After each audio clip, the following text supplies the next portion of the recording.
time management. We're going to be talking today about time management, and we're going to be looking at some strategies that hopefully will help you better manage your time. And after today's lecture, I'm hopeful that you'll think about time just a little bit differently and think about these strategies that you can use to manage time yourself.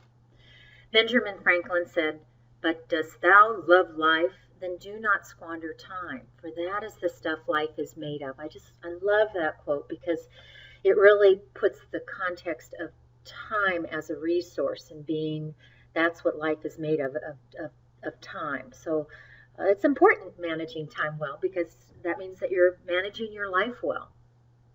I might mention too is at the beginning of the semester, asked you to write activities that you want people to be thinking about you at your funeral or wake, and that's really a nice place to be thinking of, well, not about your funeral, but a nice thing to be thinking about of what do you want people to be saying about you. And those are really how we should be gearing our events towards is what does that end picture look like? How are we spending our time? How is it working towards that goal of a life well lived? Okay, well, let's try to define time. It's a bit problematic.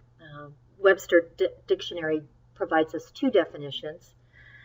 The indefinite continued process of existence and events in the past, present, and future, regarded as a whole, travel through space and time. Well, I'm not really sure what that meant, but that's what Webster has for definition one. Number two, a point of time as measured in hours, minutes, past midnight or noon. The time is 9:30. That's a little bit more concrete. In fact, we talk a little bit about how difficult it is to define time. You might want to think about how you would try to define time to someone. There was a wonderful book just on this very topic. But really when we think about defining time, yeah, it's seconds, minutes, days, hours, so forth. But time isn't really what we can control. It's events. And in fact, when we look at these events,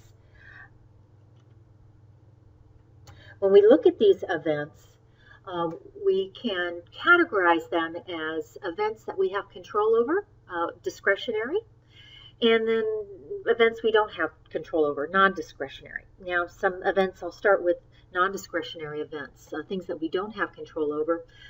Sleep, we've got to eat, there's a lot of things that we've just got to do as travel, that just things that we've got to do that we don't have a lot of control over. We might have some degree of control, but we just don't have complete control over.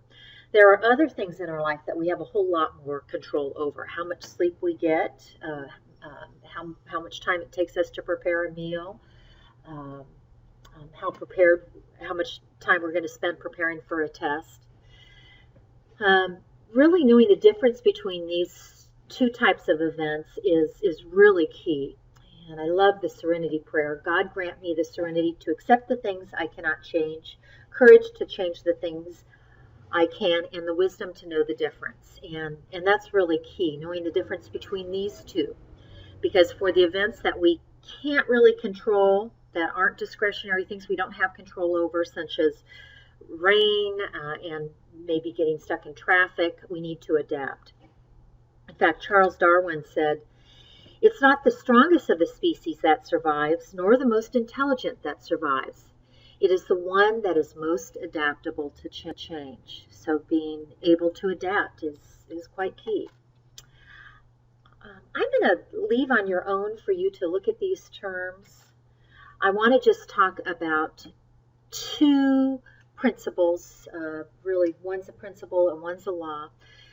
And for you to think about those when you write your insights. One's Pareto's principle, and Pareto was an Italian economist of the late 1800s during the Victorian era. And he was looking at assets, and he figured out that it was really 20% of those assets that yielded 80% of the results. Now, the converse is also true, that 80% of the assets yield 20% of the results. So the key here is focus on the 20% that yield all the results. And this applies to managing our time too. There are 20% of the things that we do that yield 80% of the results. So we should focus on those. Those are the important events. There's something else called Parkinson's law. And Parkinson's law was figured out in around World War II or during World War II by observing workers at a naval shipyard. And what Parkinson found was that workers took just as much time as they had to complete the task. So if it was 8 hours they had to fit some bulkhead into something, that's what they took, was 8 hours. If they had an hour and 20 minutes to fit that same bulkhead into something, they took an hour and 20 minutes. So this is important for us, because that means that if we allow ourselves a lot of time to accomplish something, we'll take it. But also, if we allow ourselves just a little bit of time, that's all we'll take, is just a little bit of time. Stephen Covey's 4 quadrants of time management applies here. Stephen Covey, one of my favorite authors. In fact, we used Stephen Covey for that activity at the beginning of the semester and looking at what you want people to be saying about you. But Stephen Covey devised these 4 quadrants to time management as a way to help us focus in on what's important. Now, obviously, we want to be in quadrant 1 and 2, where things are important. We don't want to be working on things that aren't important, although sometimes those things can be helpful just to relax a little bit. But quadrant 1 is important and urgent, so these are things that we've got to attend to right now. Maybe a test is coming up in an hour and you're not ready for it. You've got to focus right now on studying for that test. Some phone calls are important. Obviously, a kitchen fire or a crying baby, those are very important things. Some of us work better in quadrant 1 than others. Quadrant 2 is actually the more ideal. We're feeling not urgent. It's not pressing, but it's important. So we feel like we've got some time to get it done.